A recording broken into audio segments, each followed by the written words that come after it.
2008年，全球金融危机爆发，华尔街投资银行雷曼兄弟轰然倒塌。当时，一位名叫约翰·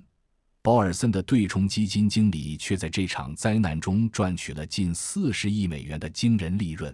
在危机来临前的2年，保尔森就已经开始对美国房地产市场产生怀疑。当时，几乎所有人都认为房价只会上涨，银行家们热衷于发放次贷，评级机构给垃圾债券打上 AAA 评级，投资者争先恐后地购买这些安全资产。但保尔森没有被这些表象迷惑，他不关心银行家们说什么，不在意分析师们的乐观预测，也不理会那些嘲笑他不懂市场的声音。他只关注一个简单的事实：房价与收入的比率已经达到了历史最高点，普通美国人根本负担不起这些房子。当别人都在分析为什么房价还会继续上涨时，保尔森只看结果。如果这些借款人无法偿还贷款，会发生什么？他不去猜测市场参与者的心理动机，而是冷静地观察事实，预测可能的结果。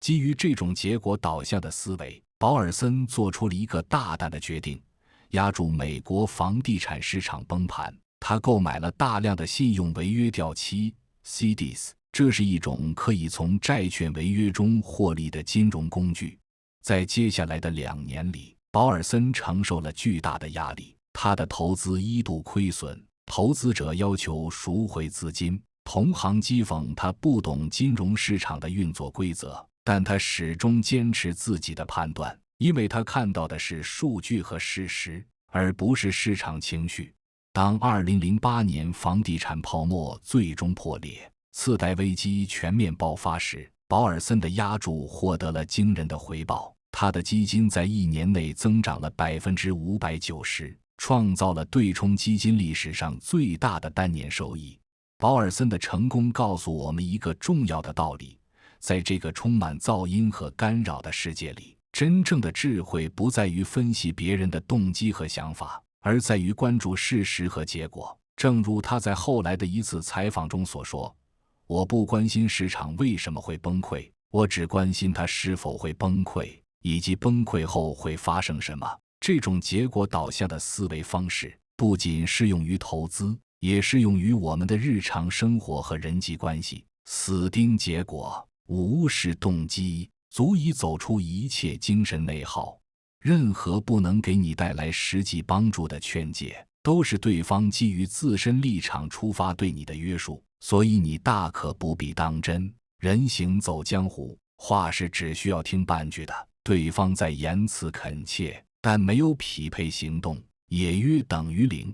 你看那些擅长搞男女关系的情场高手，论实际付出他们是几乎空白的，但架不住人家能说会道，几句俏皮话就把小姑娘聊得心花怒放。不过你应该也能猜到，这种感情走到最后一定是一地鸡毛的，因为人家一开始就没想着维系一段对等关系，而是用几乎白嫖的思维去获得自己想要的一切。你要是着迷了，上头了，吃亏上当的一定是你自己。很多时候，如果你想看清一个人，你就不要去分析对方的心理动机，不要有任何猜测，对方到底是怎么想的压根不重要。你真正要做的是去观察对方的行为，去看清楚对方的一系列行为会造成什么样的结果。再回到你自身层面，别人脱口而出的话根本不值得你牵挂，你能得到什么？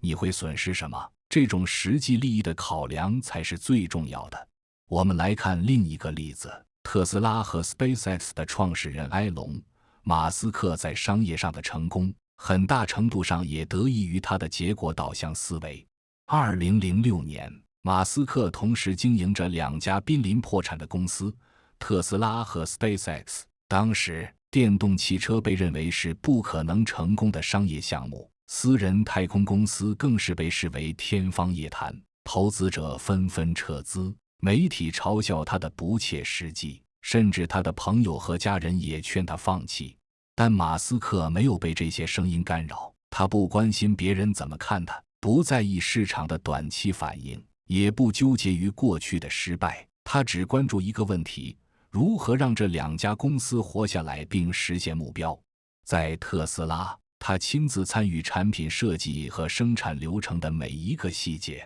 确保公司能够按时交付第一款量产电动车 Roadster。在 SpaceX， 他带领团队不断改进火箭设计，直到第4次发射才获得成功。马斯克后来回忆说，当时每个人都告诉我这是不可能的，但我不关心他们为什么这么想，我只关心事实和物理定律。如果物理定律没有禁止某事，那么它就是可能的，剩下的只是工程问题。这种专注于结果而非他人看法的态度，最终帮助马斯克创造了2家价值数千亿美元的公司，彻底改变了汽车和航天行业。马斯克的例子告诉我们，在追求目标的过程中，我们不应该被他人的质疑和批评所干扰，而应该专注于实际行动和结果。正如他所说，批评是必要的，也是好的。如果你不想被批评，那就什么都不要做，什么都不要说，什么都不要成为。先搞清楚你的目的。我说一个很多人不愿接受的真相，就是很多人做事其实完全是缺乏因果逻辑的。什么是因果逻辑？就是一个清醒的人，他做所有事情都是目标驱动，内心的方向是极其清晰的。有了这个方向指引自己，他就会明白什么时候偏离了航线，什么时候该意进心弦。你可以去看身边的大多数人，只要对方的目标和行为缺乏一致性，那这个人大概率人生会过得乱七八糟。你比方说有些人，他们在感情里分分合合，受尽折磨，但只要对方一心软，一认错，自己心里的防线立马就崩溃了，马上就答应和好，接着继续循环着痛苦的孽缘。你问他为什么要这么折腾，明明知道继续在一起不幸福，却还要一而再再而三地伤害自己，而他自己大概率也是答不出个所以然的，因为他内心压根从来就没关注过感情的唯一目的，就是获得一段健康的关系，而不是为了解决内心的空虚和不安全感，忽略了目标而盲目行动。这样的人到底也只是在满足自己低层次的内在欲望。亚马逊创始人杰夫·贝佐斯是目标导向思维的典范。在创办亚马逊的初期，贝佐斯就制定了一个明确的目标，打造地球上最以客户为中心的公司。这个目标指导着他的每一个决策，无论是产品开发、客户服务还是公司扩张。当亚马逊开始销售书籍以外的产品时，华尔街分析师批评他失去焦点。当他投资于长期增长而非短期利润时，投资者抱怨他不关心股东利益。当他推出 Kindle 电子阅读器时，出版商担心他会破坏传统图书市场。面对这些质疑，贝佐斯始终坚持自己的长期愿景。他在给股东的信中写道，在亚马逊，我们愿意被误解很长一段时间。他不关心短期的市场反应，不在意分析师的批评，只专注于实现自己的目标。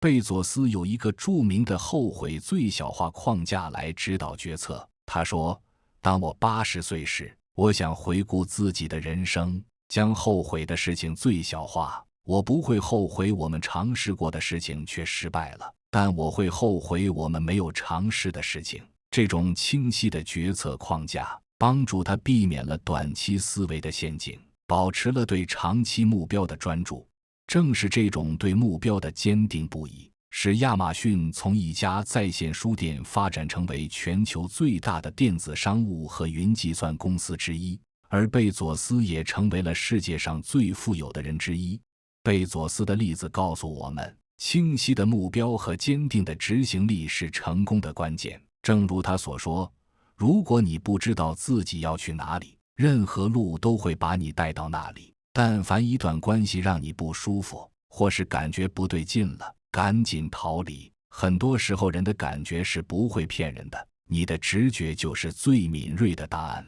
不要帮着别人欺负自己，自我洗脑。你不认可的事，背后往往藏着你一直以来的判断标准，是你从经历和吃亏中提炼出的实践认知。所以与其相信别人脱口而出的话，不如坚持自己有所依据的客观事实。当然了，很多时候外界是很有误导性的，只要三五成群，最终就能形成乌合之众。你就算再怎么坚持自我，也很有可能被这股力量所同化，变得和大多数人一样，放弃自己的独立观点。所以说，保持磁场的干净是很重要的，警惕那些给你带来负面拖累的关系。如果物理距离上断不了，至少内心的屏蔽器是要打开的，别被对方的言语给带跑偏了，让一些无关紧要的谈话内容从你身体穿过，但是不要留下任何痕迹。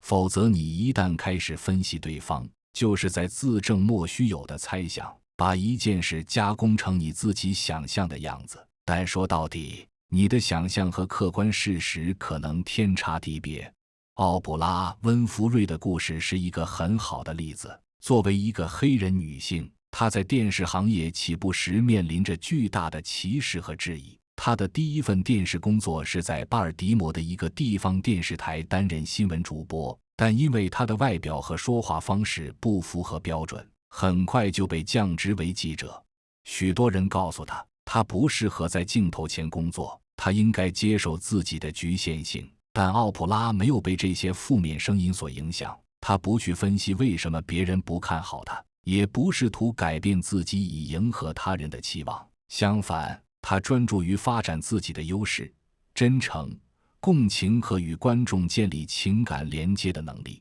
当她被调到一个低收视率的脱口秀节目时，她没有抱怨，而是将这个机会视为展示自己真实风格的平台。他打破了传统脱口秀的格式，创造了一种更加亲密和真实的交流方式。观众对此反应热烈，节目收视率迅速攀升。奥普拉后来回忆说：“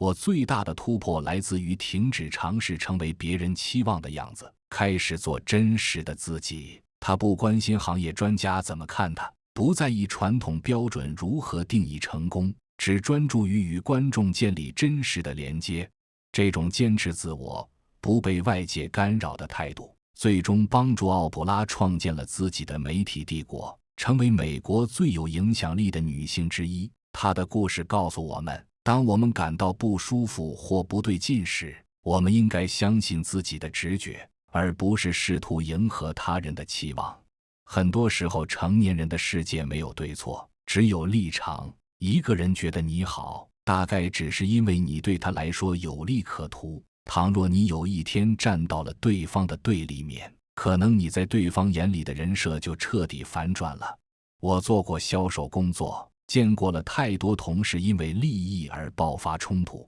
平时不涉及到相互竞争的时候，大家都好声好气，都是好的不能再好的战友。但一旦在业绩层面的归属有了意义，翻脸开撕那是分分钟的事。你看，利益二字才是衡量一切关系的标尺。永远要记住，看一个人最精准的方式，不是去分析对方说的话，而是看对方做的事，以及对方的行为所对应的结果。否则你纠缠半天，发现社交到最后既不能帮你挣钱，还得不到情绪价值，那你图啥？图为爱发电。前美国国务卿亨利·基辛格的外交生涯充分体现了这种基于利益的现实主义思维。在冷战时期，基辛格主导了美国与中国的历史性和解，尽管两国意识形态截然不同，甚至是敌对的。当时，许多美国政治家和民众无法理解为什么要与共产主义中国建立关系，但基辛格没有陷入意识形态的争论，而是冷静分析了地缘政治格局。与中国建立关系可以制衡苏联，改变全球战略平衡。基辛格不关心中国领导人的政治信念，也不试图猜测他们的内心想法，他只关注一个问题：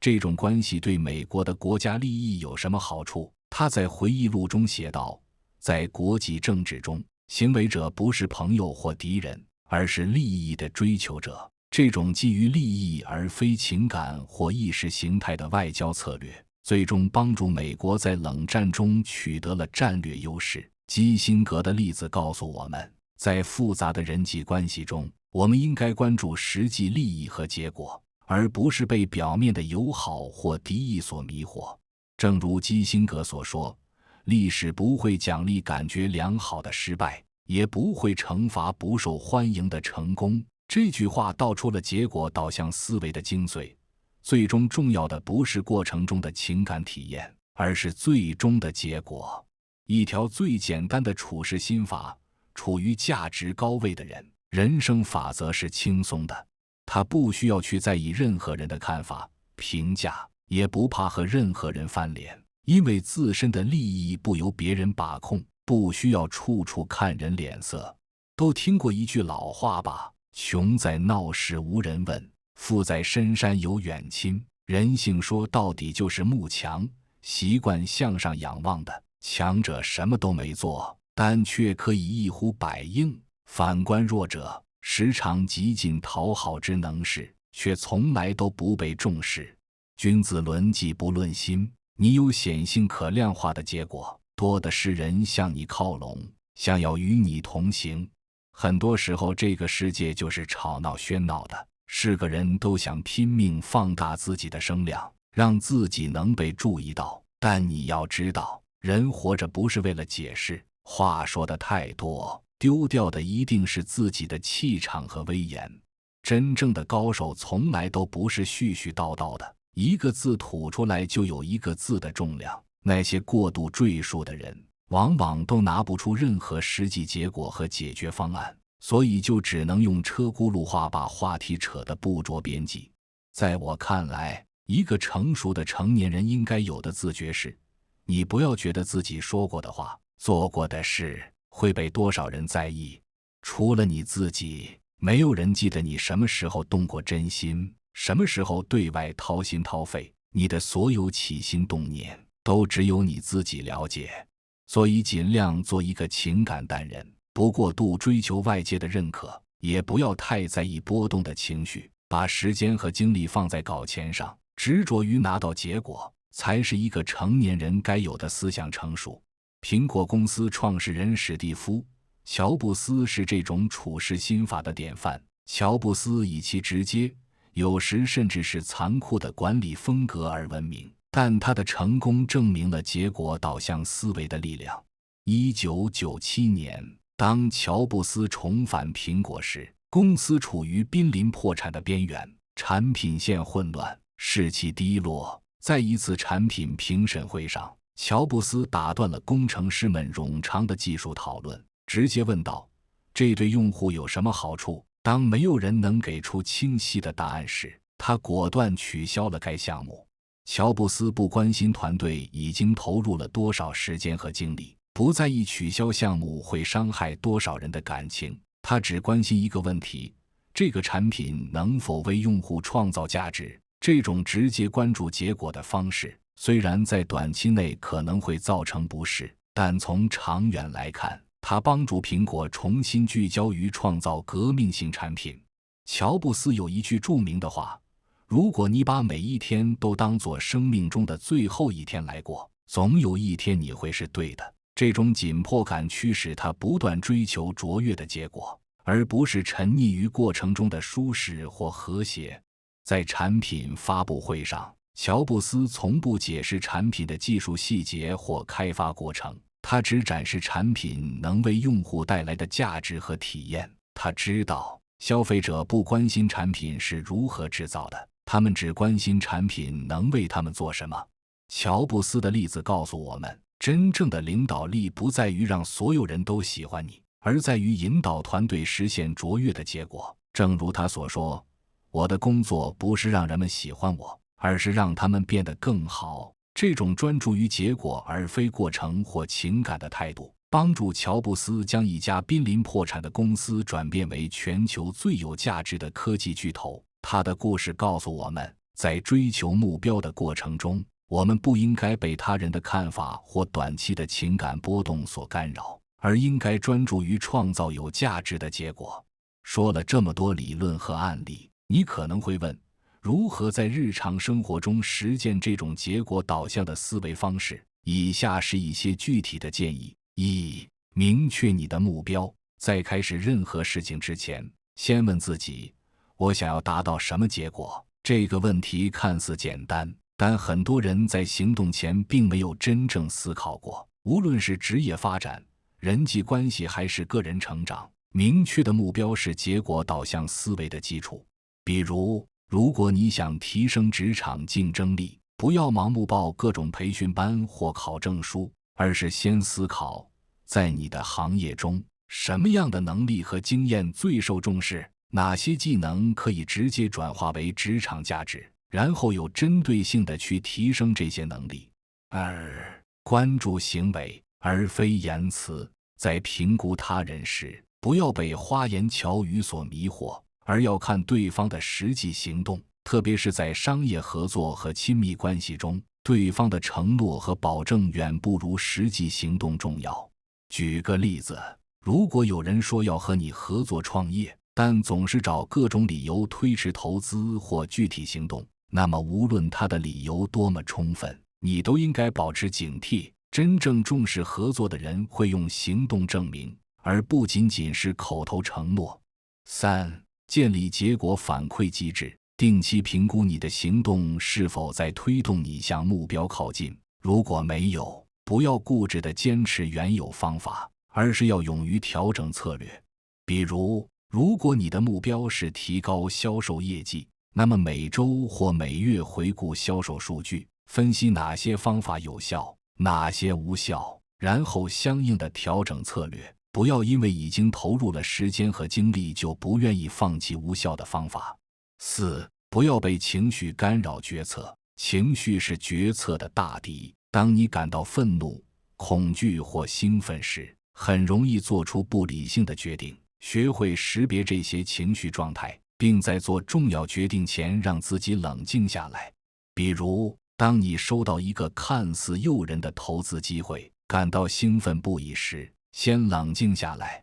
问自己：这个投资的风险是什么？预期回报是多少？我有足够的信息做出决定吗？不要让短期情绪影响长期利益。五、学会说不。结果导向的人知道，时间和精力是有限的资源，必须集中在最重要的目标上。这意味着要学会对不符合你目标的事情说不，即使这可能会让某些人失望。比如，如果你的目标是在年底前完成一个重要项目，那么当朋友邀请你参加不必要的社交活动时，你需要有勇气说不。记住，每说是一次，就意味着对其他事情说不。六、不要沉迷于过去的失败或成功。结果导向的思维是前瞻性的，不会过度纠结于过去的失败或沉浸在过去的成功中，从过去中学习，然后向前看。比如，如果你的一个项目失败了，不要花太多时间自责或寻找借口，而是分析失败的原因，吸取教训，然后专注于下一个目标。同样，不要因为过去的成功而变得自满。市场和环境总是在变化，过去的成功策略不一定适用于未来。七、建立价值，而不是讨好他人。很多人在职场和社交中过度关注如何让他人喜欢自己，而忽略了创造实际价值的重要性。记住，长期来看，你的价值比你的讨好能力更重要。比如，在职场中，与其花时间拍上司马屁或融入办公室政治，不如专注于提高自己的专业能力和工作成果。真正的职业成功来自于你创造的价值，而不是你的人缘有多好。八、接受不确定性。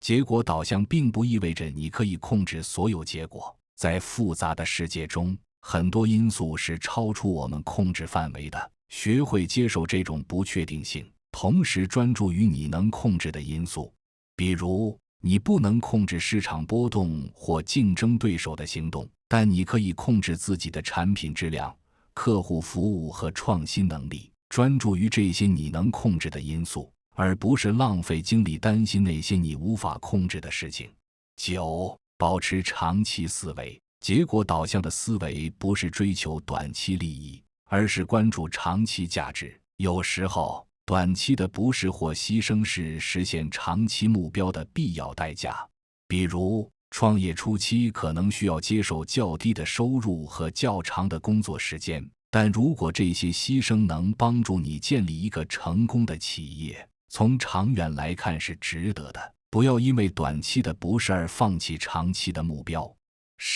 定期反思和调整。结果导向不是一成不变的，随着环境的变化和个人成长，你的目标和策略也需要相应调整。定期反思你的目标是否仍然符合你的价值观和长期利益。比如，每年年底花时间回顾过去一年的成就和挑战，思考你的目标是否需要调整，以及如何在新的一年更有效地实现这些目标。结果导向的思维方式可能看起来冷酷和功利，但它实际上是一种解放。它解放了我们对他人看法的过度关注，解放了我们对过程中不必要细节的纠结，让我们能够更加清晰地看到真正重要的事情。想象一下，如果你不再为别人的闲言碎语而烦恼，不再为无法控制的事情而焦虑，不再为过去的失败而自责，而是专注于你想要达到的结果和你能够控制的行动，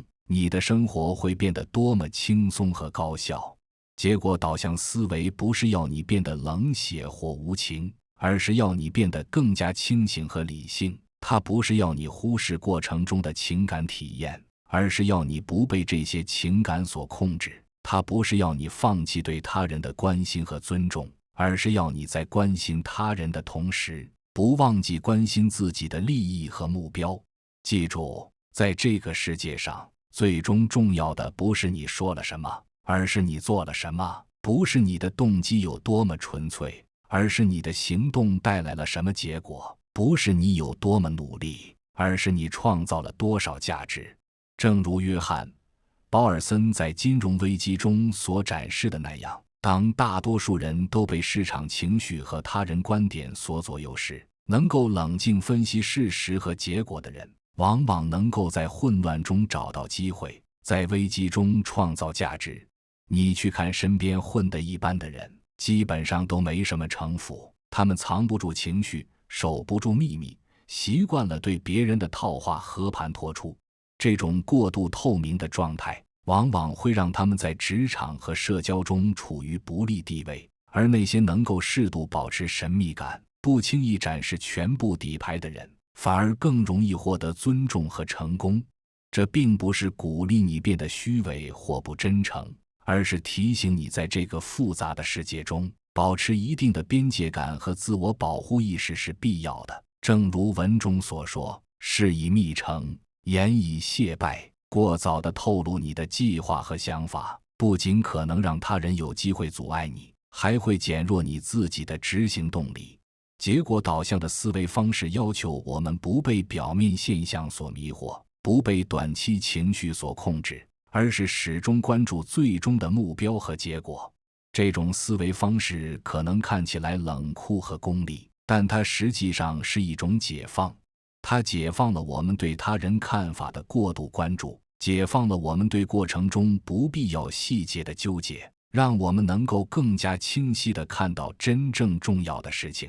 我是高维认知，今天的内容就到这里。如果你觉得今天的内容还不错，请一定要关注我们的频道，让我们一起每天提升自己的认知水平。